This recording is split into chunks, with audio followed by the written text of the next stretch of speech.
शान्तिः। हरिः ओम तत्सत्। শ্রীরামকৃষ্ণার্পণমস্তু। ঠাকুর মা এবং স্বামীজির চরণে আমাদের সকলের ভক্তিপূর্ণ প্রণাম নিবেদন করি। তব কথামৃতম তপ্ত জীবনং কবিভিরীরিতং কলমশাপহম শ্রবণমঙ্গলম শ্রীমদাততম ভুবি গৃহন্তি ये ভুরিদা জনঃ। 1884 খ্রিস্টাব্দের 5ই অক্টোবর, তৃতীয় পরিচ্ছেদ। এই সময়ে আমরা আছি। এই পরিচ্ছেদটি সম্পূর্ণ হয়নি। কাল যত পর্যন্ত হয়েছিল তারপর থেকে আজকে শুরু হচ্ছে। হরিবাবু, নিরঞ্জন, পাঁড়ে খোট্টা, জয়নারায়ণ। ঠাকুর বলছেন, হরিকে জিজ্ঞাসা করলাম। হরি অর্থাৎ কিনা উপেন ডাক্তারের ভাই।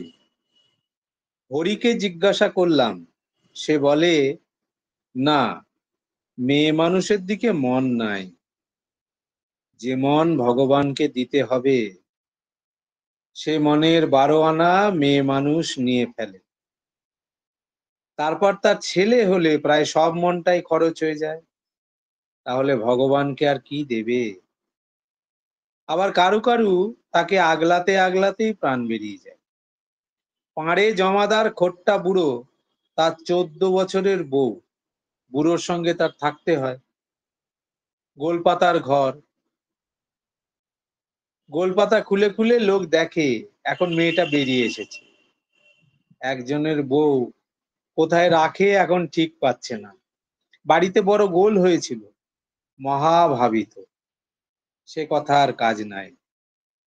আর মেয়ে মানুষের সঙ্গে থাকলেই তাদের বশ হয়ে যেতে হয়। সংসারীরা মেয়েদের কথায় উঠতে বললে উঠে, বসতে বললে বসে। সকলেই আপনার পরিবারদের সুখ্যাত করে। আমি এক জায়গায় যেতে চেয়েছিলাম, রামলালের খুড়িকে জিজ্ঞাসা করাতে বারণ করলে, আর যাওয়া হলো না। খানিক পরে ভাবলুম, উফ, আমি সংসার করি নাই, কামিনী কাঞ্চন ত্যাগী, তাতেই এই। সংসারীরা না জানি পরিবারদের কাছে আছে কিরকম বস। মনি, কামিনী কাঞ্চনের মাঝখানে থাকলে একটু না একটু গায়ে আঁচ লাগবেই। আপনি বলেছিলেন জয়নারায়ণ অত পণ্ডিত, বুড়ো হয়েছিল, আপনি যখন গেলেন বালিশ টালিশ শুকুতে দিচ্ছিলেন শ্রীরামকৃষ্ণ, কিন্তু পণ্ডিত বলে অহংকার ছিল না। আর যা বলেছিল শেষে আইন মাফিক কাশিতে গিয়ে বাস হলো।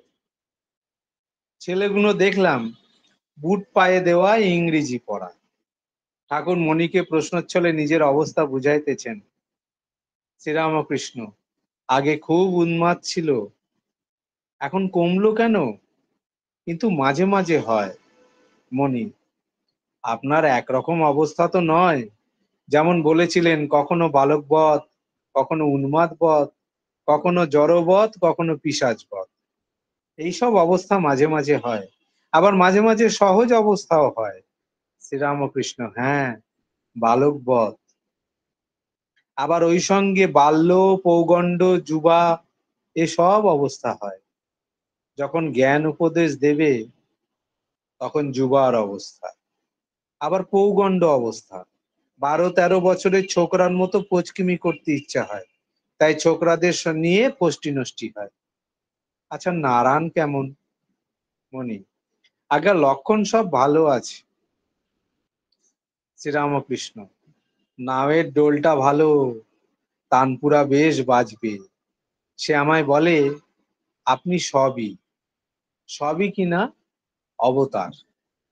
যার যা ধারণা সে তাই বলে। কেউ বলে এমনি শুধু সাধু ভক্ত।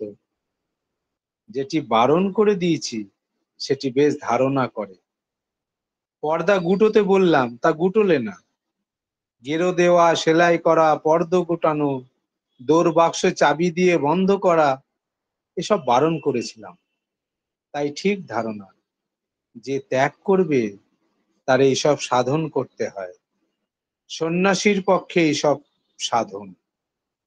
সাধনের অবস্থায় কামিনী দাবানল স্বরূপ, কাল সাপের স্বরূপ।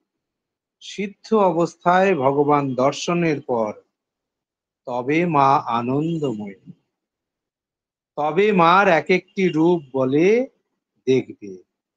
কয়েকদিন হইল ঠাকুর নারায়ণকে কামিনী সম্বন্ধে অনেক সতর্ক করেছিলেন। বলেছিলেন, মেয়ে মানুষের গায়ের হাওয়া লাগাবে না, মোটা কাপড় গায়ে দিয়ে থাকবে, পাছে তাদের হাওয়া গায়ে লাগে। আর মা ছাড়া সকলের সঙ্গে ৮ হাত নয় ২ হাত নয় অন্তত ১ হাত সর্বদা তফাৎ থাকবে। শ্রীরামকৃষ্ণ মনির প্রতি তার মা নারায়ণকে বলেছে, তাকে দেখে আমরাই মুগ্ধ হই, তুই তো ছেলে মানুষ, আর সরল না হলে ঈশ্বরকে পাওয়া যায় না। নিরঞ্জন কেমন সরল মনি।